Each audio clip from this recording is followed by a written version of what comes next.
Bonjour à tous. Alors, je me permets de vous montrer ma tronche aujourd'hui parce que sur la chouette idée de quelqu'un, je me suis dit que comme on était tous en confinement, ravis d'être enfermés chez nous et à pas pouvoir sortir, ça serait sympa de faire par jour, comme jour 1, jour 2, une espèce de mini chronique vidéo ou audio de bouquins que j'aurais adoré et qui m'ont marqué, dont je pourrais vous parler un peu plus librement qu'à l'écrit, et c'est quand même un peu plus interactif de le faire à l'oral, et c'est un format que j'aime bien aussi. Peut-être que, enfin, vous verrez pas ma tête tous les jours parce que vous allez en avoir marre au bout d'un moment. Donc du coup, je vous montrerai juste, je filmerai le livre et je vous montrerai des extraits ou je vous lirai peut-être des extraits, je sais pas trop encore. Et aussi, je me montre aujourd'hui pour proposer un truc si jamais ça intéresse des gens. Si jamais vous aimez bien lire, si jamais vous voulez découvrir des trucs ou présenter des trucs, si jamais on peut le faire par Skype. On peut faire un espèce de club de lecture par Skype, ou on peut faire des conversations groupées de gens intéressés, où on peut se présenter des trucs, ou même juste si vous n'avez rien à présenter mais vous avez juste envie d'écouter d'autres gens en parler, ça peut être cool de se regrouper pour faire ça. Donc si jamais ça vous intéresse de le faire pendant les semaines qui suivent, parce qu'on va avoir le temps quand même. Donc du coup, n'hésitez pas à me le dire et puis j'essaierai d'organiser ça en fonction des moyens matériels et des adresses que je récupère. Voilà. Donc aujourd'hui, je commence avec un super livre que m'avait fait connaître ma très chère Juliette. C'est un livre sur les pirates, ça s'appelle Tortuga.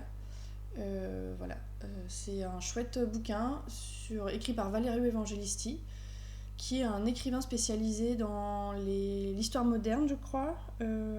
C'est histoire moderne et contemporaine, les deux. Et il s'est spécialisé dans les essais historiques et la littérature fantastique. Il a eu le prix Urania, je crois, pour son livre Aymeric l'Inquisiteur. Il a eu également plein d'autres prix en France de ce qu'il a fait. Je crois qu'il a eu le prix Eiffel, je sais plus, mais en tout cas c'est quelqu'un qui est assez reconnu. Et là, pour le coup, il écrit sur les pirates en s'inspirant de recherches qu'il a fait. Et c'est super, parce que si vous voulez vous évader et voguer sur les mers, si vous avez soif de bataille et de suspense et de personnages charismatiques et d'horreur aussi, parce que c'est pas très drôle par contre. Là, ça se passe au XVIIe siècle, en 1685. Euh, les Caraïbes sont dominés par l'Espagne, qui, euh, qui a trouvé, qui a découvert l'Amérique. Enfin, Christophe Colomb a découvert l'Amérique quelques temps plus tôt. Et, euh, et là, en fait, en 1685, la France, donc Louis XVI, fait la paix avec l'Espagne. Ce qui va, du coup, l'Espagne et les différentes zones, donc l'île de Tortuga notamment, qui était un lieu privilégié de la piraterie à cette époque-là, là où c'était un peu le centre au niveau du ravitaillement, pour se retrouver, tout ça, les pirates passaient tous par là.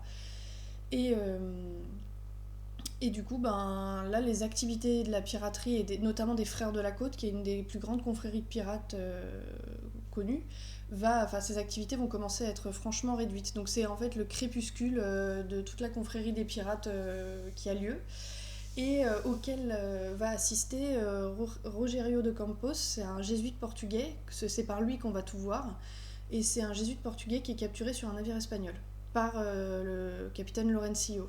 Donc il va débarquer, il va devoir faire l'esclave, et en plus il va découvrir les codes ultra rigides d'une société hyper cruelle, enfin, parce qu'on s'en doute, mais c'est assez... moi il y a des trucs qui m'ont un peu... mon dieu, quelle horreur. Et, en fait, il va peu à peu s'intégrer dans les rouages, quoi. Il va faire ce qu'il a à faire, il va devenir peu à peu lui-même, enfin, il va faire partie de cette confrérie peu à peu. Euh, donc c'est un premier capitaine, donc le capitaine Laurencio, et après quelqu'un d'autre va prendre le bateau, et c'est le capitaine de Gramont, personnage hyper charismatique mais hyper cruel et hyper barbare. Donc il est inspiré d'ailleurs d'un vrai personnage qui était corsaire au XVIIe siècle ou au XVIIIe siècle, je sais plus. Euh, voilà, c'est inspiré d'un vrai personnage, et du coup qui était corsaire. Donc la différence, c'est-à-dire que les corsaires, du coup je me suis bien renseignée, les corsaires c'était des gens, parce qu'il ne faut pas confondre corsaires, flibustiers et pirates. Les corsaires, c'est des gens qui attaquaient les navires, mais sur demande du gouvernement. Donc c'était des gens qui attaquaient et qui tuaient des gens, mais dans le cadre d'une guerre quelconque. Donc du coup c'était plutôt... Enfin ils étaient totalement légaux dans ce qu'ils faisaient, parce qu'ils suivaient leur gouvernement. Les pirates, c'est les bandits des mers, donc eux ils sont totalement...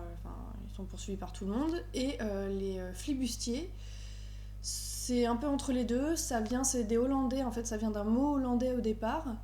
Et les Hollandais se sont à un moment insurgés contre les Espagnols. Donc de ce que j'ai compris, il y a pas. Pour les Espagnols, c'était des pirates et pour les autres, c'était des alliés. Et ils allaient un peu en fonction de ce qu'on leur donnait, quoi. C'était des espèces de mercenaires et des aventuriers. Voilà, si jamais il y a des historiens qui m'écoutent et que je dis des horreurs, n'hésitez pas à réagir, hein, parce que je suis pas spécialiste. Et donc voilà, donc on suit cette histoire et Rogerio de Campos va assister à la dernière épopée, la dernière aventure de cette confrérie de pirates qui est sur la fin et qui voit se perdre et s'effondrer peu à peu. Donc moi je l'ai adoré ce bouquin parce que ça bouge tout le temps, on découvre plein de trucs sans que ce soit pour autant sur un ton didactique. C'est très très vivant, il se passe des tas de trucs.